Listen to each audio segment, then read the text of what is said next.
Hello and welcome to QuadCast. I'm Emily and I'm hosting today, and I'm joined by Tim, and we are going to talk today about website development projects.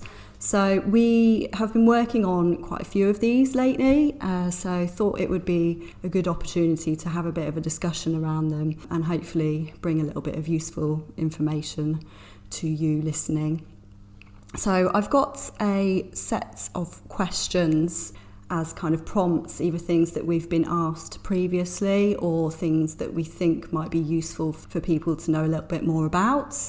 So yeah, we'll just run through these and see where the discussion goes. So hi Tim. Hi. How are you? I'm doing great. Beautiful sunny day outside.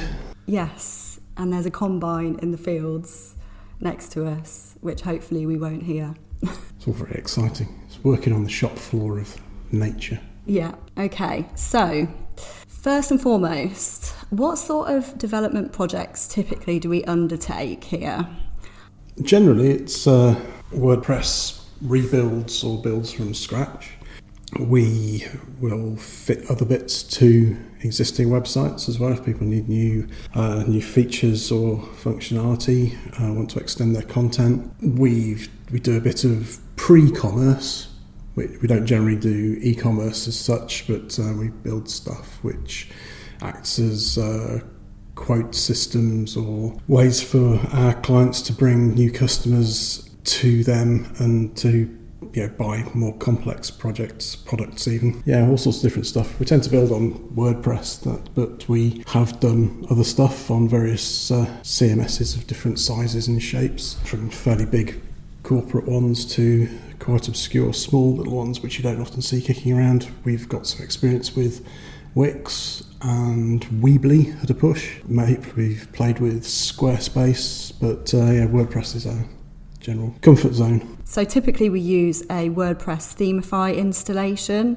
So what do you want to speak a little bit about Themify specifically and why we recommend this? Yeah, we've been working with Themify as a page builder since about 2015, I think it says on our license. It's always under development, it's pretty stable, and it does what we need it to do. And obviously after nearly 10 years, we know how it works very well and can make it do pretty much what we want it to do. So again, it's a part of our thing of trying to choose platforms where we don't have to say no to clients, that's not possible, or have to charge a huge amount of money. Yeah, so it's really flexible in how you can present content on a page various different ways, almost an unlimited amount of ways. And it's also really easy to use, it's very user-friendly. I've taught clients of ours how to use it various times, and they're now making small updates, content updates on the websites quite easily without sort of much technical support needed from us. Yeah, I mean, we're basically trying to lower the barriers between clients and the wider internet, so you don't want to make it difficult for people to make updates. The barriers could either be financial, because it's really expensive to get something done, or technical. So Themify lets non-technical users make some fairly fundamental changes to their own websites without breaking it, which is a bonus. So I mentioned at the start we've been working on a number of development projects we've done kind of in the last 2 years, and Tim and I have been sort of collaborating on these. So we've got quite a good kind of working relationship in terms of I know what Tim needs for his side of things. He knows what I need from a production and population side of things. So it works quite well together. So I thought we'd just kind of go into a little bit of detail with what our specific roles are in development projects and how we sort of collaborate together between us and with the clients. So, I mean, obviously, with any project, the first stage is the planning and technical scoping stage, which is very much a collaboration between us and the client. So we'll have a number of meetings to kind of work out what is required from the brand and what is required from a functionality point of view. And we'll start by assessing the current website and also look at what additional functionality we might want to bring in. So typically I'll take a project management role and will be kind of the client-facing person throughout the project, whereas Tim is responsible for everything kind of behind the scenes, or the writing of the code, configuring functionality, although Tim also has a lot of contact with the client as well. Yeah, it just helps sometimes to talk directly to the client to explain things and why things are happening a certain way. Yeah. It's also useful because to try and make sure that we're using the same words for the same things, because obviously we're experts with web builds and things like that and SEO, and our clients are experts in their field and they might not necessarily use the same words to describe what they want. So it's getting it down to make sure we've got a mutual understanding of what's going on. Yeah, so the whole process is really very collaborative, and we've been able to kind of fine-tune our side of things over the years and over the projects we've done, so we kind of know how best to make certain things happen, and we can kind of apply that for each project that we do. Yeah, it's quite useful when you talk to any clients, because obviously we know what's possible and we might have suggestions to make to them, so had you thought of this or that? They might not actually realise any of these things are practically possible or coming within their budget even. It's quite often the case that somebody asks for a feature which they think's going to be a really, really, really quick fix, and it turns out to be an absolute nightmare, but then they ask for something they think is going to be a nightmare, but it actually takes about 5 minutes. Yeah. So how do we go about speccing and quoting for a project? So I think I mentioned previously, but we'd start by assessing the current website content and functionality, and we'd collaborate with the client on what they want to achieve and anything additional that is required. And then from there, we kind of work out budgets and set a budget for the project, taking into account all the functionality and the production required into building it.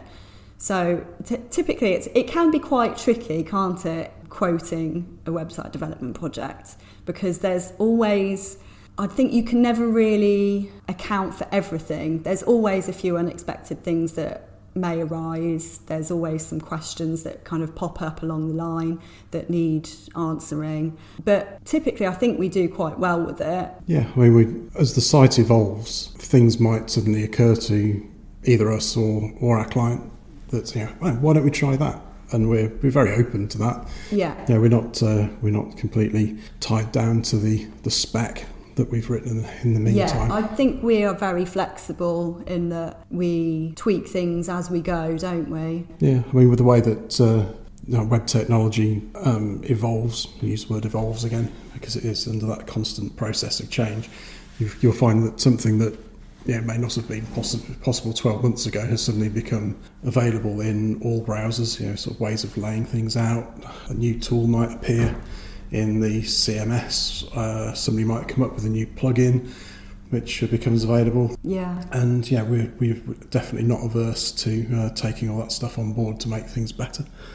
I think one thing that springs to mind is one of the projects we've been working on, we used a data importer tool, didn't we, that was fairly new on the market. Yeah, I mean, we're always on the lookout for tools and techniques to speed things up, make things more efficient from our point of view and the client's point of view. So whether that's like a new module within the CMS, or as Emily said, an importer which can, instead of like adding things one by one, we can just like pull a whole slew of things in from a database or CSV file. So basically we're looking for efficiency in delivery and maintenance for the project.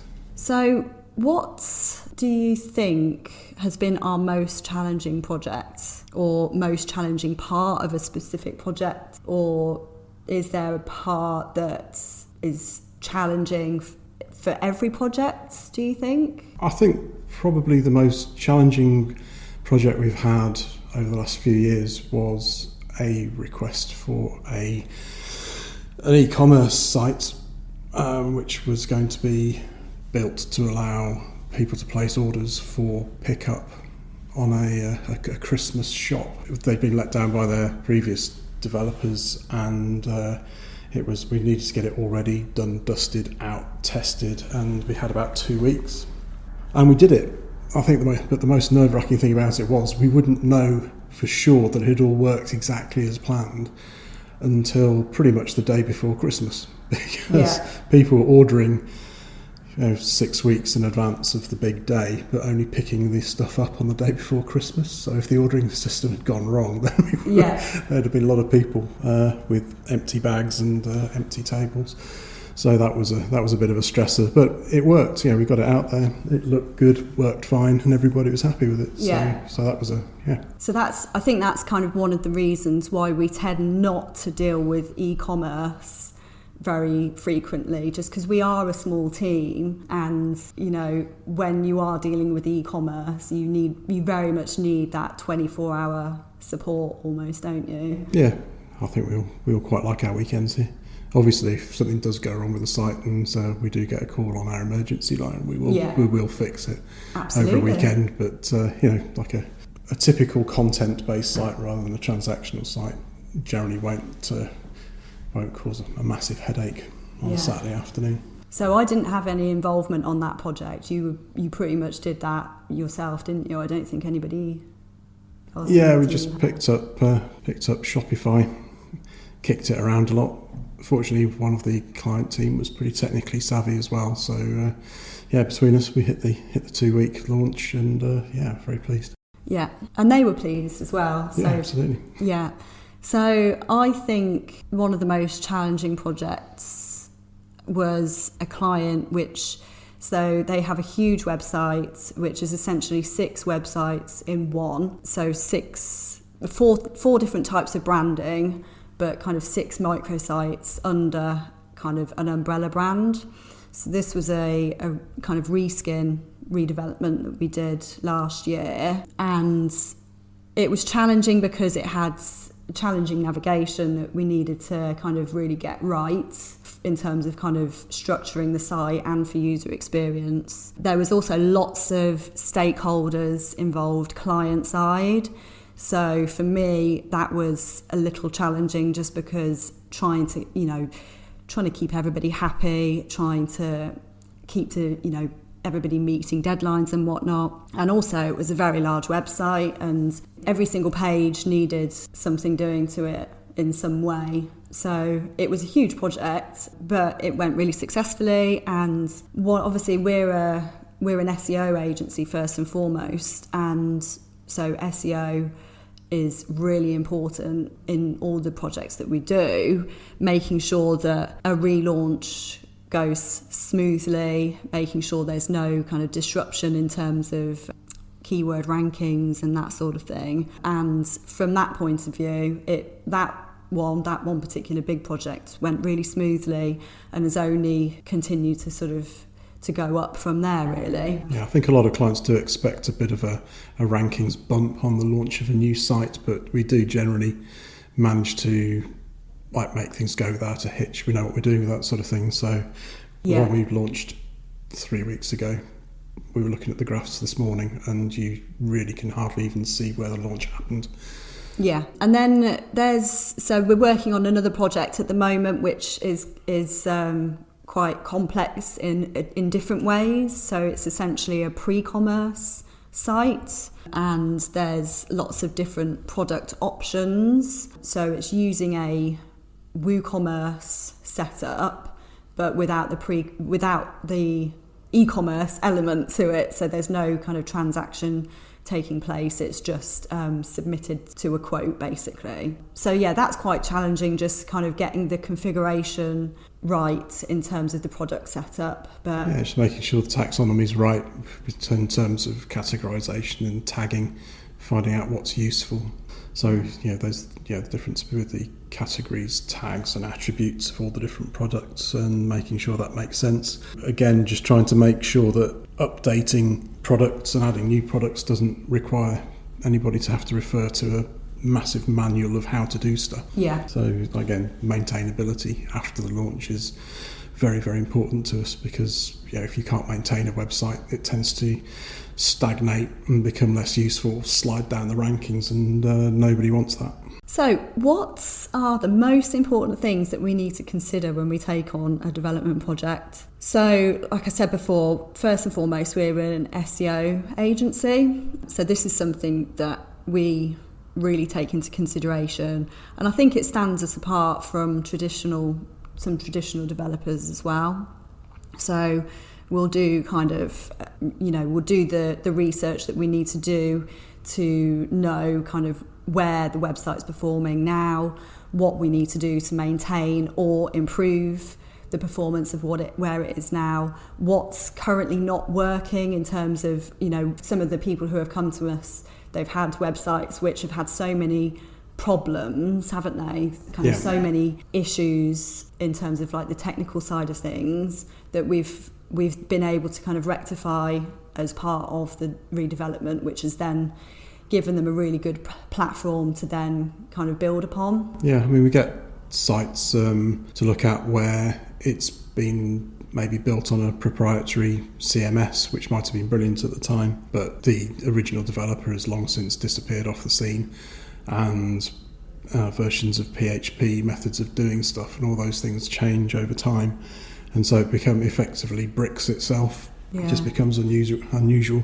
We also get obscure CMSs which drop out of development as well. They'll develop security holes, they're just unusable. One of the reasons we do, going back to the WordPress thing, is one of the reasons we do use WordPress, because it is always under development. The builder we use is always under development, and we've got no reason to believe that that'll go away anytime soon. Yeah. So if we build a site, if for whatever reason it needs to go somewhere else, it can be picked up, moved, dropped on another server, and it doesn't require a huge amount of technical knowledge to keep it going afterwards. Whereas if you've got a proprietarily built content management system, you might find that if you move it and the database isn't exactly right, or the move doesn't go well, or whatever, it just completely ceases to function. So another thing we need to take into consideration is tracking and reporting requirements, just to make sure that there's continuity from kind of old site to new, make sure that any kind of bespoke tracking that has been implemented is followed through. And then another key thing we need to take into consideration is integrations with other systems. So we frequently integrate with different sort of online systems through the sites that we do. I'm not sure that we've come across many issues. There's nothing we haven't been able to do. I mean, whether it's something like fairly complex, like hooking up to a Microsoft user management system, like Active Directory or something like that, which we've had to do for an intranet, or something relatively straightforward like linking up to somebody's MailChimp installation so that we can feed from our forms straight into their CRM. There's always ways and means of doing it, and we haven't been beaten yet. Okay, so I thought it might be useful to talk a little bit about the tools that we find useful when we're working on projects. So from a project management perspective, one of the tools that I use a lot is Trello. We found it. Makes my heart sink. We found it. That's where all the problems are listed.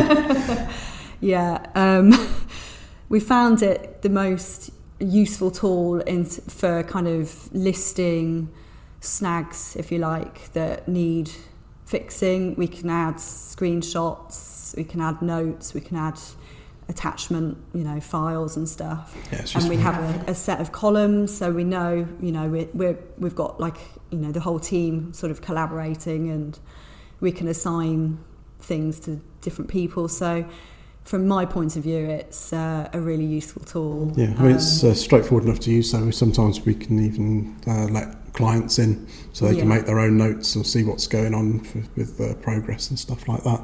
So yeah, it's not over-featured, but it does exactly what we need it to do. You're a big fan of Firefox Developer Edition, aren't you? Yeah, I've used Firefox since it was in its first beta back in the early 2000s, and their dev edition's got loads of useful tools, the developer tools inspector and all that sort of stuff. I find it a lot easier and friendlier to use than than Chrome's DevTools. So that's what I stick with. Yeah. So if you find something you like, stick with it generally. But we obviously do test the site across all the major browsers. Safari, Edge, Chrome in various flavours, and also on mobiles. So yeah, VS Code, FileZilla, Affinity. Yeah, Visual Studio Code is what I write the code in. So we create child themes for WordPress, which means that I will write styles against all the modules and things that come with the page builder. So I'll write my Sass into CSS in VS Code. Totally reliable. It's a Microsoft product. Sits on my Mac quite happily though. And as I'm fairly old school, been doing this an awfully long time, I still use FileZilla to whip files backwards and forwards from me in the server. And Affinity is what I tend to use for making graphics, editing images and all that sort of stuff. It's a really, really cut down version of Photoshop, I guess. It's as close as you can get to the old fireworks. I think I probably mentioned this in a previous podcast, but yeah, Photoshop's way too over-featured for what I generally need. Yeah. But the Affinity suite, Designer mainly, you buy the license and it's yours, in rather than paying 50 odd quid a month for the all the stuff, all the bells and whistles that comes with the Adobe suite. So that's what I go for. So a tool that I use a lot is MyMeister for kind of visually mapping the architecture of a website and planning where content will sit. So it's a really useful tool to give you that visual, and you can then sit documents. So we use Google Documents. We can sit those behind it to include kind of the content for that specific page. And again, that's something that we kind of collaborate on between client teams as well. We share content via Google Documents for us to collaborate on in that way. So yeah, that's a really useful tool.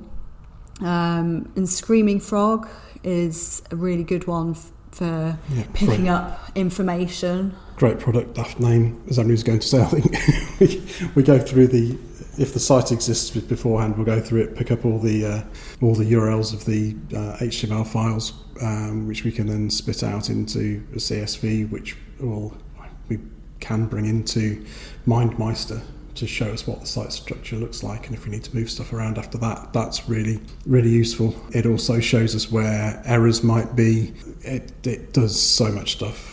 It's a lot of fun to use. Some great visualization tools as well. And then once the site's launched, we'll run the site through the frog again, looking for broken links, missing bits and bobs of metadata, if we've hideously forgotten to put an H1 in a page or anything like that. So it flags all that stuff up and gives us a load of reports which we can then act upon. Yeah. Okay, so the last question I had written down was what happens after a project is completed and the website is launched. So in pretty much all cases, we will continue working with the client after a launch of their site. We'll continue working with them kind of on a monthly retainer basis. But essentially what we'll do is some very close monitoring of visitor information, the data that's coming into Google Analytics to see how people are interacting with the website, how visitor data is looking kind of, prior to the redevelopment, how it's looking year on year and so on. We'll also closely monitor the ranking data and make sure that our keyword rankings remain stable, and we'll also closely monitor conversion data as well, whatever that might be for the particular client. Websites are never finished. That's the main thing. It's like it'll get launched, but it's not finished. Because if it sits there completely stagnant for years and years, that's really not any use to anybody. Which is why we tend to work with the clients with a monthly retainer to then move on to SEO and content development, just to build on the rankings that they've already got and so forth, and increase conversion. I think the sort of concept of buying a website from somebody is not great. It's an ongoing project. If you have gone to a pure development agency and they go, thanks, that's great, cheery bye. The project should continue somewhere else. You should be speaking to somebody like us to tweak, fine-tune, optimise. And we're about to get onto the second Google core update of the year. There was a massive one in March. We're expecting one in the next few weeks. So things change all the time. So leaving a website alone after launch is never a good idea, because it won't work forever, no matter how well it was built in the first place.